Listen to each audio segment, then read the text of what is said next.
Hello and thanks for choosing our video course. In this series of videos, we will demonstrate everything you need to know in preparation for the IELTS writing exam. The goal of IELTS writing is to assess your writing skills and techniques.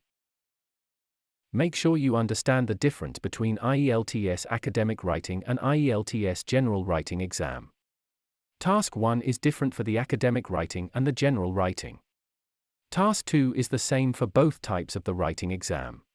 Make sure you understand why you should take IELTS academic writing or IELTS general writing. If you are planning to study abroad, then you should take the academic writing exam. If you are planning to work abroad, then you should take the general writing exam. In academic writing task 1, you're asked to describe a graph, chart, or diagram. In the general writing task 1, you must write a letter to someone. In task 2 for both types of writing exam, you must write an essay on a given topic. Here we focus on the time duration, content, and number of words for task 1 and task 2. IELTS academic writing module lasts 60 minutes in total and has 2 tasks, which must both be completed.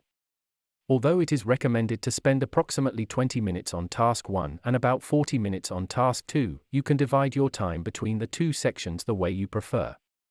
As mentioned previously, in task 1 of the academic writing exam, you will ask to describe or summarize some visual data. The data could be in the form of a graph, a chart, a table, a diagram, or a process. You should write at least 150 words for this task. You can write more than 150 words, but please make sure you write 150 words as a minimum. In task 2, you will be asked to write about a given topic and give your opinion on it. In this task 2, you must write at least 250 words. Again, you can write more than 250 words, but make sure 250 is the minimum that you write. We are now going to discuss the things to do, the things not to do for IELTS academic writing task 1. Your writing goal for this task is to interpret and describe some given visual information, such as a diagram or table, etc., and present the information in your own words. One of the most typical mistakes is to copy task instructions. Please do not do this. It is absolutely forbidden, wastes precious time, and candidates lose points for it. You can use what is written in task instructions only if you rephrase it.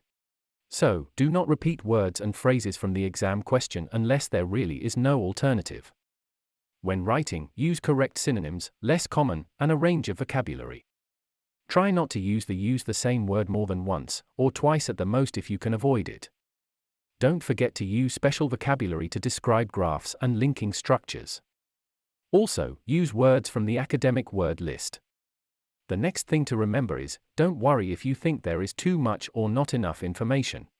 If you think that there is not enough information on the graph to write 150 words, don't panic. Instead, try to write in detail about every single alteration and support your writing with reference to the data. Likewise, if you think that there is too much information on the graph, also, don't panic. Don't ornately depict each change on the graph, but try to observe a few main trends instead. Remember that the purpose of academic task 1 is to test your ability to distinguish and describe the changes and trends you see on the graph.